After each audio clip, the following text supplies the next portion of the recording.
Coucou les merveilles, c'est Chloé. Je vous présente un nouvel oracle aujourd'hui et c'est le chant de l'âme de Géraldine Garance et illustré par Marion Blanc. Donc on a une boîte pas énorme en fait, hein, vous voyez par rapport à ma main. Et elle s'ouvre comme ça. On va regarder le résumé et puis on va regarder ce qu'elle contient ensuite. Entends-tu le chant de ton âme? À chaque incarnation, tu évolues sur le chemin de la vie pour te libérer de tes blessures et de tes souffrances afin que ton âme, vibre de lumière, chante l'amour inconditionnel, la joie, la pureté d'être, l'équilibre et la complétude. Ainsi, tu trouveras le meilleur des alignements entre ton cœur, ton corps, ton esprit et ton âme.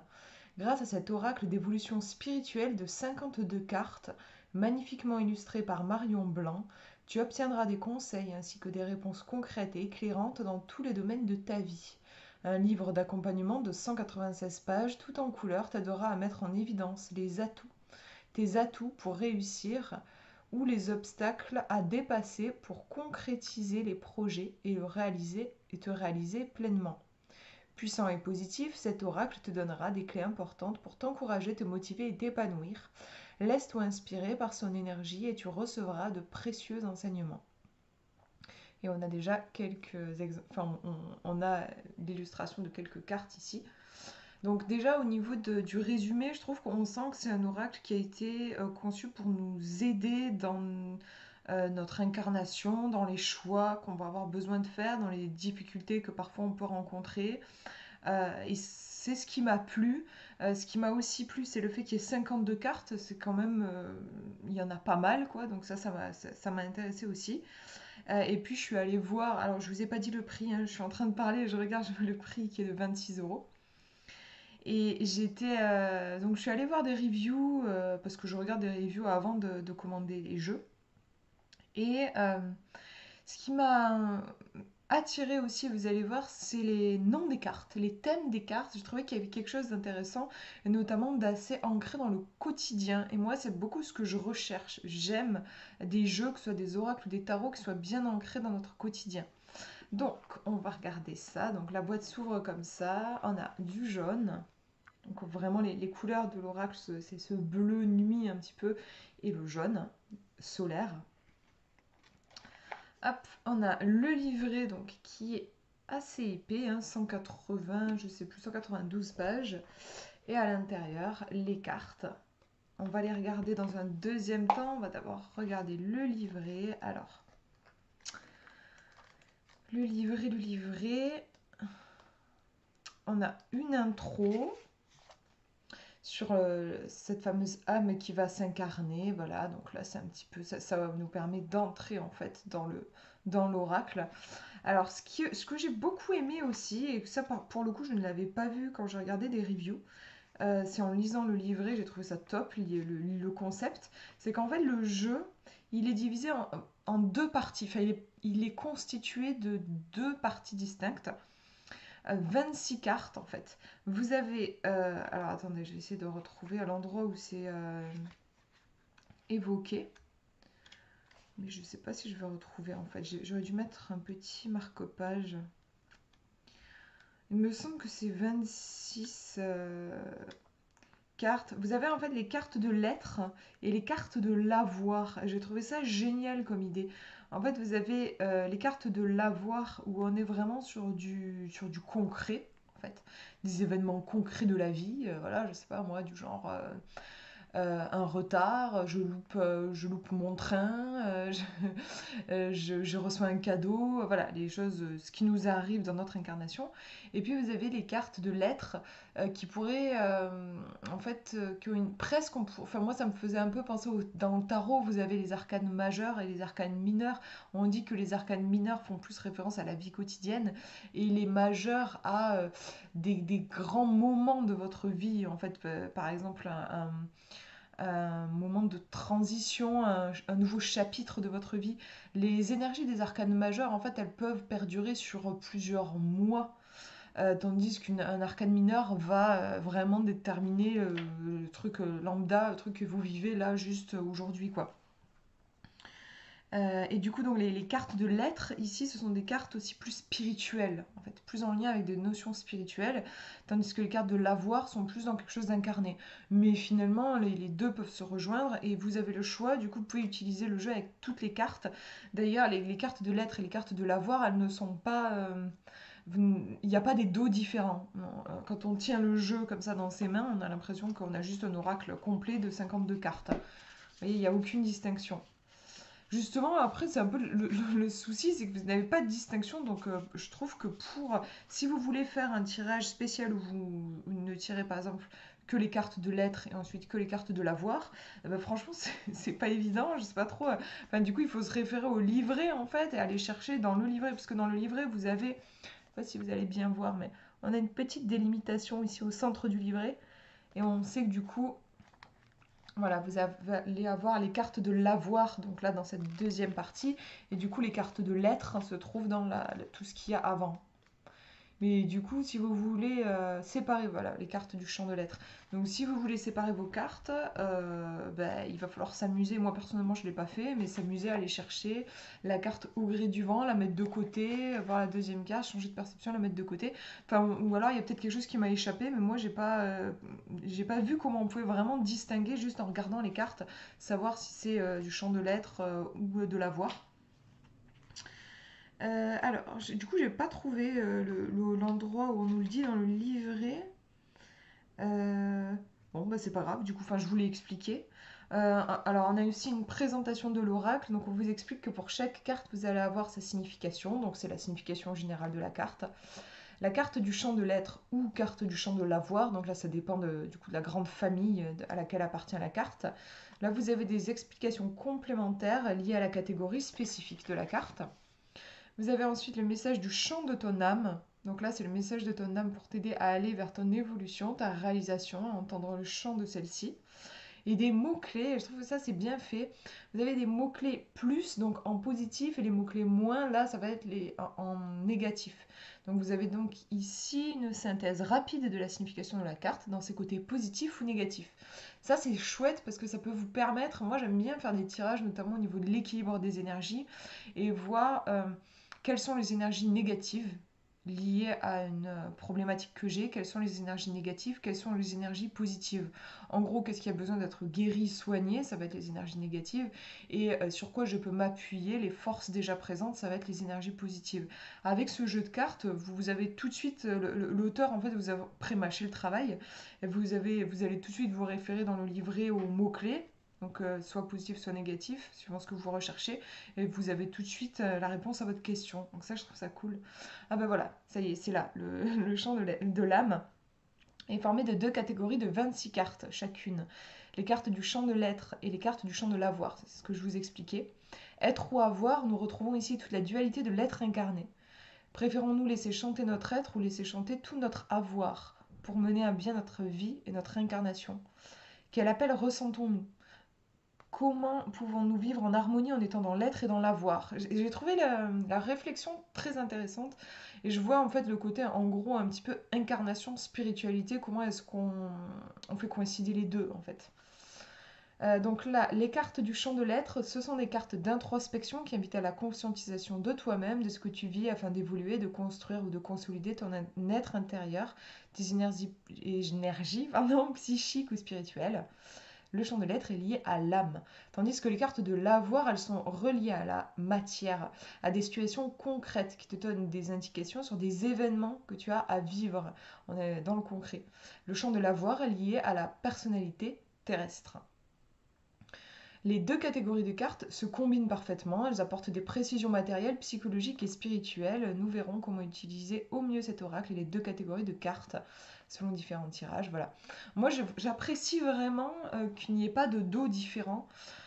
Déjà parce que je trouve que sinon ça aurait vraiment créé une scission entre l'être et l'avoir et j'aime vraiment que l'oracle c'est un tout et comme nous on est un tout et que l'être et l'avoir vont ensemble en fait, que c'est ensemble. Je pense que pour être épanoui vraiment dans notre vie, il faut avoir autant la spiritualité que l'incarnation. Donc je trouve vraiment bien qu'il n'y ait pas de dos différents. Et en plus, de façon générale, c'est pas quelque chose que j'apprécie trop dans les jeux quand vous avez des familles différentes et des dos différents, parce que du coup, je trouve en fait que ça scinde la pensée. Moi, j'aime avoir quelque chose de global, un jeu de cartes que j'ai acheté qui fait 52 cartes. Moi, j'aime utiliser les 52 cartes en même temps, en fait. Donc, quand je suis en plus avec des jeux comme ça, je suis embêtée par les dos et du coup, je suis obligée de fermer les yeux pour faire un tirage. Ça m'embête un petit peu. Donc là, j'avoue, moi, je suis très contente qu'il n'y ait pas cette distinction au niveau de la couleur. On nous dit que ce jeu, ça peut être un oracle d'évolution spirituelle qui emmène de profondes réflexions, voilà, notamment au niveau des cartes de lettres. C'est un oracle qui t'apporte aussi des réponses concrètes, il prodigue des conseils et des réponses éclairantes sur des événements de vie. C'est un oracle révélateur de points forts ou à travailler, donc là c'est beaucoup les mots-clés qui vont vous aider pour ça, et je trouve ça cool. C'est un oracle qui encourage et motive pour avancer. En effet, vous allez voir, je vais vous le lire. À la fin, je vous ferai un tirage. Je tirerai une carte, mais je vais aussi tourner une vidéo pour vous faire vraiment des tirages. Vous verrez dans les textes, on a toujours quelque chose qui élève, qui remonte le moral, même pour des cartes qui évoquent des sujets difficiles. Donc ça, je trouve ça cool. Là, on vous explique comment utiliser cet oracle. Voilà, le fait de formuler sa question de façon la plus claire possible. Qu'est-ce qu'on fait avec une carte qui tombe du paquet? Par exemple, on peut la prendre comme un message. Là, ça sera plus pour les débutants. Sinon, si vous avez l'habitude de tirer les cartes, je pense que vous n'aurez pas besoin de cette partie-là. Ensuite, elle évoque les différents tirages. Vous pouvez faire bien sûr un tirage à une seule carte. On nous dit aussi tirage pour poser des questions, mélange toutes les cartes. Alors là, voilà, c'est un tirage à 4 cartes. Choisis 4 cartes que tu disposes en croix. Celle de gauche correspond au positif. Celle de droite, c'est ce qui freine. C'est un tirage en croix en fait. Euh, la carte du haut, c'est le destin. Et celle du bas, c'est la réponse. Et vous pouvez tirer une autre carte que vous mettez au milieu qui va donner un petit peu les énergies globales. Et on dit souvent aussi que c'est les énergies à long terme. Si vous avez eu par exemple une réponse pas GG, pas géniale, mais vous avez une super carte au centre de votre tirage, ça veut dire que bon, même si c'est pas très bon, il y a quand même sur le long terme, en fait, les choses vont probablement finir par s'apaiser et ça atténue le côté pas génial de la réponse en gros. Vous avez ici tirage spécifique du champ de lettres. Donc là, vous allez, pour le coup, je pense, diviser votre jeu en deux pour n'avoir que les cartes du champ de lettres. Ouais, c'est ça. Donc vous utilisez 26 cartes pour ce tirage-là. Et le tirage spécifique du champ de l'avoir, où là vous allez travailler avec les 26 cartes liées du coup à l'incarnation. Et sinon, tirage complet du champ de l'âme, là vous prenez toutes les cartes de tout le jeu. Et je crois que en fait c'est des tirages en ligne qu'elle vous propose. Donc là c'est tiré au choix entre 5 et 8 cartes. Vous allez les interpréter comme vous raconteriez une histoire. Et elle vous évoque aussi le tirage du prénom, où là vous allez tirer autant de cartes que vous avez de lettres dans votre prénom. Voilà, ensuite les cartes. Donc les cartes du champ de lettres. Je vais vous montrer un petit peu comment c'est fait. Donc on a l'illustration en couleur, le nom de la carte au gré du vent. Et j'aime beaucoup ce petit texte qui permet tout de suite, vous avez une sorte de guidance en fait. Là on nous dit comme la plume au gré du vent, en te laissant porter où l'on te mène, sans volonté propre, tu prends le risque de te retrouver là où tu n'as pas forcément envie d'être. Donc ok, on comprend, les illustrations et les titres, je trouve, ils sont bien choisis. Et on a déjà, ils donnent une information, mais avec ça en plus, là, on comprend tout de suite ce côté. Peut-être il y a un manque d'ancrage. C'est bien d'être souple et de se laisser surprendre par la vie, mais attention que ce soit pas aussi quelque chose de l'ordre de l'errance, où finalement on ne s'ancre jamais vraiment et on n'a pas de volonté propre. Là, vous avez tout de suite le message. Si vous avez le temps et l'envie de lire davantage, vous allez avoir quelque chose de beaucoup plus approfondi ensuite. Vous avez la signification ici. Donc par exemple, là, on nous dit « Tu t'adaptes bien aux situations que tu vis ainsi qu'aux personnes que tu côtoies. Cela est plutôt une bonne chose. Mais veille tout de même à ce que ça ne soit pas à ton détriment. N'oublie pas tes besoins profonds. Tu ne souhaites froisser personne. Pourtant, un événement à venir pourrait bien t'obliger à prendre position, même si tu as tendance à reculer l'échéance. » Ensuite, vous avez la carte du champ de lettres. On nous dit lorsque tu es dans l'indécision, que tu hésites sur la conduite à tenir, tu peux avoir envie de remettre ton pouvoir entre les mains de quelqu'un d'autre qui déciderait à ta place. Il peut être plus confortable de te conformer aux opinions des autres afin de ne pas te sentir rejeté. que d'affirmer tes propres opinions. Si tu penses que c'est le dernier qui a parlé, qui a raison, il est temps d'être plus à l'écoute de ton cœur et de ton âme. Donc là, ce message-là ancre vraiment sur l'idée de confiance en soi et aussi d'oser se positionner. Et ensuite, message du chant de ton âme. Toi seul peux décider de mener ta vie comme tu le souhaites et toi seul sais ce qui est bon pour toi. Être centré sur tes besoins ne t'empêche pas de t'adapter à ton environnement. On a ce double message dans cette carte qui est intéressant, hein. C'est bien d'être souple et de s'adapter, mais attention de ne pas se renier non plus en fait, hein. Tout est question d'équilibre. Apprends à respirer par le ventre et visualise tes racines quotidiennement. Cela aide à ton ancrage et à un positionnement plus juste. Donc là, on a un petit exercice à faire ici qui nous est donné avec cette visualisation pour vous aider, pour avancer par rapport à éventuellement une tendance, voilà, à vous laisser un peu peut-être bouffer par votre environnement. Et ensuite, on a les mots-clés, donc positif ou négatif. Donc en positif, c'est cool, on est capable de s'adapter. On a l'affirmation de soi. Donc là, affirmation de soi, c'est dans le sens justement, on a dépassé en fait cette tendance à s'écraser, qu'on peut voir dans ces plumes et tout ça, au gré du vent, on a tendance à se laisser porter. Là, en plus, parce qu'on pourrait dire pourquoi affirmation de soi alors qu'on vient justement de me parler de manque de confiance et tout ça, c'est parce que là, on est en positif, donc ça veut dire qu'on a dépassé en fait cette fragilité. Écouter ses besoins, reprendre son pouvoir. Voilà, je suis capable de m'affirmer. Par contre, en négatif, bah là, on est dans l'inverse, donc dans l'ombre, on a des doutes, des hésitations, on est indécis, on se laisse influencer, on est un petit peu dans la timidité peut-être aussi, on n'ose pas dire ce qu'on pense. Donc voilà comment ça se passe pour les cartes. Je vais vous montrer du côté des cartes de l'avoir. Par exemple, ici, on a la clé du paradis. Ne cherche pas la clé, regarde, elle est déjà dans ta main, fais-la tourner dans la serrure afin d'ouvrir en grand la porte du bonheur et de l'amour. Ensuite, signification, toujours pareil, hein. Carte du chant de l'avoir, message du chant de ton âme. Et ensuite, les mots-clés positifs, donc ici, ouverture positive, changement bénéfique, nouvel amour, réussite. Et en négatif, on a la porte fermée, pas de déblocage, pas de possibilité. Voilà du coup pour le livret que je trouve vraiment sympa dans sa... En fait, ce que je kiffe le plus, ce que j'aime le plus dans ce livret, c'est les mots-clés en positif et en négatif que je trouve vraiment bien fait. Et, ce côté être et avoir, je trouve ça vraiment super intéressant en fait dans le concept. C'est la première fois que je vois ça d'ailleurs. Alors, je vous montre les cartes. Hop, les cartes. Alors, on est sur des cartes qui sont assez grandes. Enfin, c'est souvent le cas pour les oracles. Là, je vous mettrai les dimensions dans la description. Mais vous savez, c'est ces cartes assez larges. Et hautes aussi, mais surtout larges, je trouve. Au niveau du dos, j'aime bien. On est vraiment dans la nuit. C'est original parce que pour le coup, on avait le soleil. Alors justement, on a cet aspect un peu équilibre, être et avoir. Là, on a le soleil, alors qu'on a aussi les étoiles. Je trouve que c'est intéressant. Et on a des tranches dorées. On a au niveau de la qualité, alors elle, je sais pas si vous allez entendre, elle chante un petit peu. Là, en général, ça, c'est parce qu'on n'a pas de... Elles sont pas glossy, hein, elles sont mates. Au niveau de la qualité, franchement, je trouve que ça va.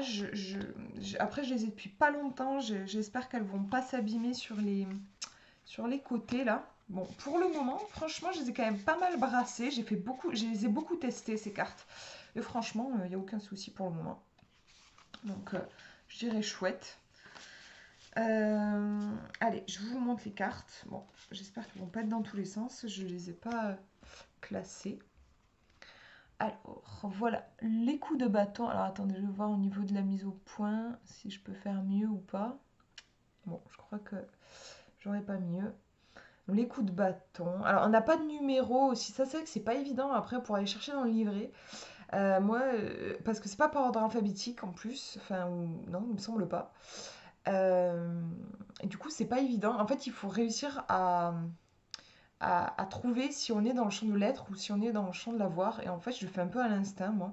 Et des fois, ça me paraît évident et des fois moins. Donc bon, des fois je galère un petit peu, enfin, je feuillette,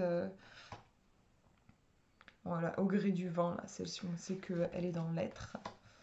Le soie élastique, le brouillard dense. Les réserves de l'écureuil, voilà, par exemple, pour moi, les réserves de l'écureuil, on va vraiment être dans les cartes de l'avoir. On est quelque chose de concret, de matériel. La démolition de la tour. Le déformatage. Là, moi, j'aurais dit qu'on est dans les cartes de lettres. Mais je suis pas... J'ai le jeu depuis quelques jours, donc je ne connais pas du tout par cœur. Des fois, je tombe juste, des fois non. Les étoiles dans les yeux. J'aurais tendance à dire que c'est dans l'être, mais peut-être pas forcément. Les clés du paradis, donc là on est dans la voie intérieure. Choisir la lumière. La volupté charnelle, pour moi on est dans la voir parce qu'on est complètement dans l'incarnation là. La toile de connexion. La mise en lumière. Celle-là, je l'aime beaucoup, le délestage du fardeau. J'aime les couleurs, je sais pas, elle me plaît, quelque chose de poétique, je trouve. Le chant de l'âme. L'étoile cosmique. Celle-là aussi, je l'aime beaucoup. L'enfant qui trépigne. Je sais pas, je trouve que dans le titre, tout de suite, on capte, on peut se reconnaître et on comprend, ok, avec cette carte, bah, il va falloir que j'attende et il y a une impatience, quoi. Je veux quelque chose. Le reflet dans l'eau. Groupe de dauphins. Les paysages lointains. L'apprenti sorcier, j'aime bien aussi le titre. Alors, on est dans l'apprentissage ici. Maison du castor. Les barrages et les barricades, très intuitif, hein, on comprend tout de suite que ça va peut-être pas se passer de façon très fluide. Le divin en toi. La voie du milieu.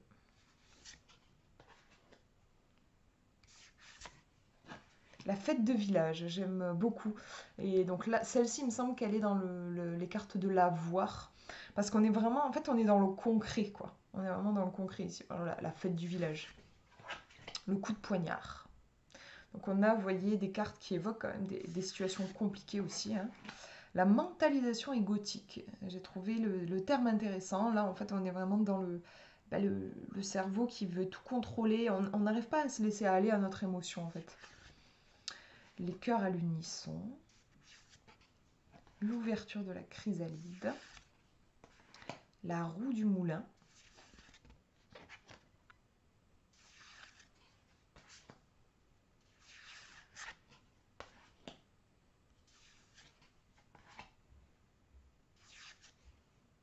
La signature du parchemin. Je pense aussi qu'on doit être dans l'avoir, là. La baguette magique. Regarder dans le rétroviseur, je la trouve intéressante aussi, celle-ci, dans le rapport au passé, cette tendance à regarder en arrière. Et on ne regarde pas là où on a les pieds, peut-être aussi. L'instrumentalisation, donc là je pense qu'on est dans l'être. L'ouverture de cœur. La cerise sur le gâteau, que j'aime beaucoup. La cicatrisation. Bourgeon du printemps. La visite du temple. La traversée du désert. L'information du jour. Donc là, c'est une carte qui va faire référence aux nouvelles. Donc il va falloir tirer une autre carte pour savoir si c'est des nouvelles positives ou négatives, enfin sympa ou pas sympa, quoi. Mais là, on est dans le fait de recevoir des informations. Et les bougies sur le gâteau. Alors, c'est vrai juste que, parce que je l'ai testé pendant plusieurs jours, ce jeu, et un truc aussi que j'ai remarqué, qui peut-être ne va pas être hyper évident pour les débutants. Je vous ai mis les cartes de côté en fait en les montrant. Je trouve qu'il y a des cartes. Alors attendez, parce qu'il y en a une, il faudrait que je vous montre que pour le coup, j'ai pas mis de côté. C'était sur l'enfant qui trépigne. Je trouve qu'il y a des cartes qui se ressemblent en fait dans les significations. Et il faut faire peut-être un petit effort d'interprétation pour saisir la nuance. Par exemple, l'enfant qui trépigne et les bougies sur le gâteau, ou encore le groupe de dauphins et la toile de connexion. Je vais vous montrer la toile de connexion. Donc là, on est vraiment, on le comprend tout de suite hein, dans intuitivement. On se dit, ok, voilà, c'est les réseaux, c'est la communication. Et les dauphins, le groupe de dauphins, et ben, en fait, on est aussi dans la communication. Vous allez voir dans le livret, pour le coup, je trouve qu'en fait, les illustrations vont nous aider à faire une différence. Parce que franchement, quand même si on est dans des couleurs qui sont un peu similaires, ce bleu, tout ça, on est, par exemple, ici, on est dans quelque chose de plus organique, là, on est dans quelque chose de plus informatique. Ici, on est sur un contact humain et ici, on est peut-être plus sur le fait de tisser une toile de réseau, des connexions. On peut même voir d'ailleurs, je trouve, une connexion au niveau du cerveau. Vous savez, la pensée en arborescence, genre je pense à telle chose, ça me fait penser à tel truc, tout ça, voilà. Cette connexion-là. Là, pour moi, on va être dans un côté plus chaud, chaleureux. Moi, je ferai déjà une distinction à ce niveau-là. Mais dans le livret, je trouve que c'est pas forcément évident. Alors, je vais essayer de retrouver, j'espère que je vais pas mettre 3000 ans, sinon je couperai la vidéo et le temps que je trouve, parce que je sais que des fois je peux être longue. J'ai trouvé les dauphins, je vais essayer de trouver la toile de connexion. Je sais pas si c'est dans l'avoir ou l'être, la toile de connexion. Essayer de voir. Parce que du coup, comme il n'y a pas de numéro. Non, du coup, est-ce qu'elle est avec mes copains les dauphins? Je sais pas. Je trouve pas. Ah, ça y est. C'était laborieux, mais j'ai réussi. Et elles sont toutes les deux, ce sont des cartes qui sont dans la section de l'avoir, du champ de l'avoir. Alors, donc, toile de connexion. On nous dit de nouveaux échanges, une nouvelle approche, de nouvelles discussions arrivent par le biais de tes réseaux sociaux, superficiels ou profonds, ils dénouent la parole. Ok. Je vais vous lire. Bon, je vais pas tout vous lire, mais on va lire les mots-clés. Paroles vraies, échanges, partage, nouvelles, discussions authentiques. En négatif, on a les paroles superficielles, le manque d'authenticité, la vitrine internet fausse. Ok. Si je vais dans mes groupes de dauphins, très sociables, les dauphins vivent en groupe, communiquent, comptent les uns sur les autres, se protègent et s'entraident, quelles que tes relations amicales ou familiales sur leur façon de faire. Mais moi, je trouve que c'est pas forcément évident en fait. Et en mots-clés, on nous dit ici sociabilité, famille, amis, convivialité, entraide, relations sociales. En mots-clés négatifs, on a la solitude, l'intérêt du groupe à son détriment, conflit avec les autres.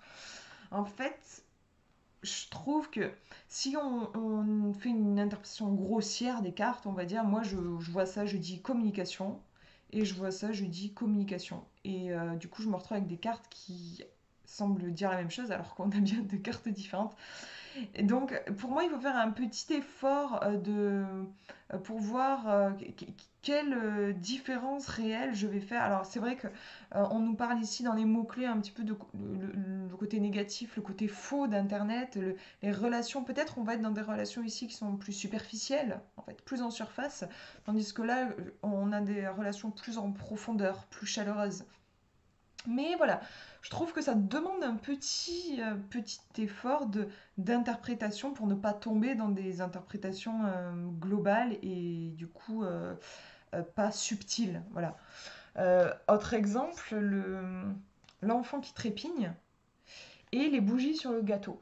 Pour le coup, au niveau des illustrations, moi ça m'évoque totalement quelque chose de différent. Hein. Bon voilà, l'enfant qui trépigne avec le sablier, on est dans l'attente, ok.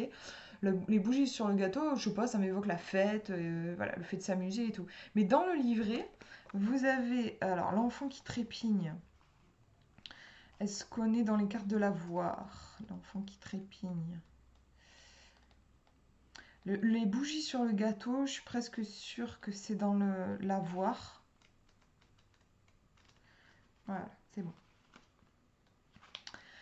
Donc c'est bon, j'ai trouvé. Alors, je vous lis. L'enfant qui trépigne.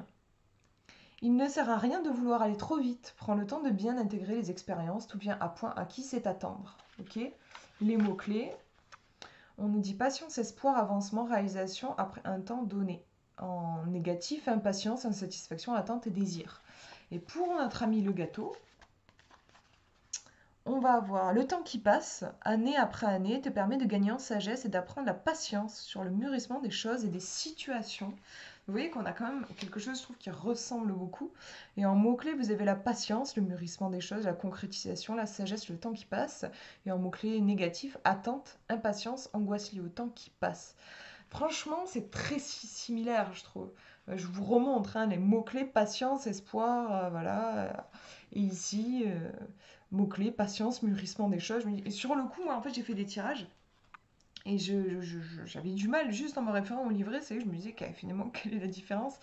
Là aussi, c'est moi, en creusant, et même en relisant avec subtilité les textes, je me suis dit, s'il y a une différence, pour moi, la différence vraiment entre les deux cartes, c'est que celle-ci, c'est quand même, on est sur un anniversaire, et donc il y a la notion de maturité, en fait. Et ici, c'est la patience. On nous demande d'être patient. Pour moi, c'est justement c'est ce côté l'impatience de le fougue de la jeunesse. En fait, je veux quelque chose, mais en fait, j'ai pas encore l'expérience. Là, pour moi, c'est l'expérience qui va nous nourrir, qui va nous rendre plus matures. Et c'est cette maturité dont on va avoir besoin, par exemple, je sais pas si on veut un projet à concrétiser ou quoi. Là, et pour moi, il y a cette notion d'expérience. Dans le sablier avec l'enfant qui trépigne, pour moi, il y a juste une notion de timing divin. C'est-à-dire, c'est pas le moment, faut attendre. Il faut juste attendre. Et à un moment donné, on ne sait pas pourquoi, mais les choses vont se débloquer. Donc ça ne dépend pas de moi. Pour moi, en fait, l'enfant qui trépigne, ça ne dépend pas de moi. Alors qu'avec le gâteau, on est dans... j'ai besoin de gagner en expérience et en maturité. Je ne sais pas si vous voyez la différence. Pour moi, elle est là. Mais il m'a fallu plusieurs tirages, plusieurs relectures pour réussir à capter ça. Donc c'est vrai que c'est peut-être... c'est pas... forcément, il y a aussi un autre duo que j'ai eu du mal un peu à décrypter, c'est celui-ci. La roue du moulin et les paysages lointains. Bon, je ne vais pas vous faire la même démonstration, je pense que vous avez compris. C'est qu'on a en fait deux, d'ailleurs on voit même là au niveau de l'illustration, je trouve qu'on a des thèmes en fait qui reviennent. Là, on a un thème lié au mouvement, je crois, les choses qui changent, le paysage qui change, voilà, les paysages lointains, les paysages qui changent, et la roue du moulin, on vous dit aussi les choses bougent et vous pouvez vous sentir un petit peu déboussolé. Mais en fait, il me semble qu'il y avait quelque chose dans les messages aussi du livret où j'avais du mal en fait à faire la part des choses entre les deux. Donc je trouve que c'est peut-être pour des débutants, ça peut être pas forcément évident sur ce plan-là. Il faut, je trouve, un effort pour s'approprier parfois certaines cartes qui peuvent se ressembler. Après, là, moi, je vous ai fait, enfin, quand je vous ai présenté les cartes, je les ai mises de côté et j'ai repéré trois duos de cartes qui, selon moi, se répètent un petit peu, enfin, où les subtilités ne sont pas évidentes à cerner. J'en ai trouvé que trois dans les 52. Je veux dire, c'est pas toutes les cartes où je peux trouver un double.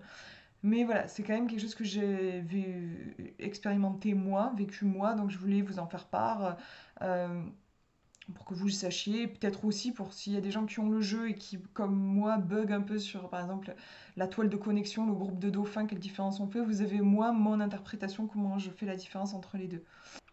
Et j'étais en train d'oublier de vous tirer une petite carte, alors que je trouve ça vraiment chouette, parce que comme ça va vous permettre de voir justement comment l'oracle parle. Après, bien sûr, je vous ferai des vidéos, il reviendra le jeu hein, sur la chaîne. Mais là, on va tirer une carte pour vous qui regardez cette vidéo. Hop. Une carte pour votre âme. Et on a la cerise sur le gâteau. Bon, déjà, comme ça a l'air d'être une carte franchement bien sympathique, je trouve. Et on a ce gros gâteau avec une cerise qui est presque aussi grosse que le gâteau, d'ailleurs. Avec une main qui qui s'apprête à... Alors, soit elle est en train de poser la cerise sur le gâteau, soit elle veut prendre la cerise pour la manger. En tout cas, on a une idée ici de plaisir sur le plaisir. En fait, en gros, on a le gâteau, on a déjà un gâteau qui est énorme et qui a l'air très très bon. On a envie de le manger. Et en plus, on a la cerise sur le gâteau, voilà, cette fameuse expression. Donc vraiment, les choses sont top et il y a peut-être un truc encore... enfin, il y a du positif sur du positif, en fait. On a un petit peu cette idée ici.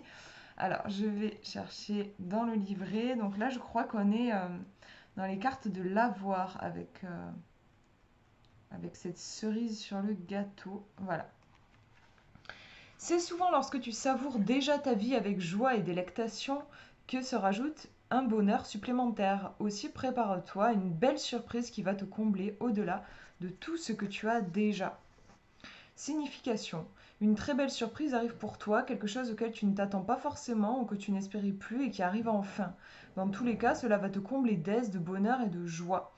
C'est en effet lorsque tu lâches tes exigences sur certaines situations que tu peux être réalisé au-delà de toutes tes espérances. Carte du champ de l'avoir. Lorsque tu as conscience de la chance que tu as, même avec des choses insignifiantes et que tu en es heureux, tu peux profiter pleinement avec sagesse et joie de tout ce que tu possèdes déjà. Tu es en aboutissement, tu vibres le plein et attires à toi en retour des bienfaits supplémentaires qui vont te conforter et t'épanouir plus encore. Donc on est vraiment ici sur une dynamique un petit peu de la loi d'attraction. Ton âme souhaite avancer dans la foi et la gratitude. La foi que tu as toujours ce qu'il te faut dans ta vie au moment où il te le faut. Et la gratitude pour tout ce que tu as déjà maintenant, sans projection vers ce que tu pourrais avoir. Ainsi, ta vie est remplie, riche, mais si tu te focalises sur ce qui ne va pas, et ta vie est vide et subit un manque illusoire. Travaille à vibrer le plein par la visualisation positive afin d'être heureux dans l'instant présent et d'attirer à toi la cerise sur le gâteau. Mots-clés, belle surprise, réalisation au-delà des espérances, être comblé, chance. Et dans son sens négatif, si on l'a tiré par exemple dans un tirage dans la position négative, là ça va parler de mauvaise surprise, de résultats amoindris. Donc on a bien ici une idée en fait un peu de carpe diem, de se concentrer déjà sur ce que l'on a, de kiffer dans l'instant présent et ça va attirer toujours plus de positif. On a aussi l'idée en fait, d'être optimiste et de s'attendre toujours au mieux. Parfois, on peut avoir tendance à s'attendre toujours au pire. Si vous avez cette tendance-là, on vous invite à inverser cette tendance et à vous attendre toujours à quelque chose de mieux, toujours quelque chose de... Comme si la vie voulait votre plus grand bonheur, la vie prenait soin de vous en fait. Donc c'est le message de cette carte. Donc voilà, du coup pour cette présentation, j'espère que ça vous aura inspiré, que ça vous aura plu. Je vous fais de gros bisous, prenez bien soin de vous.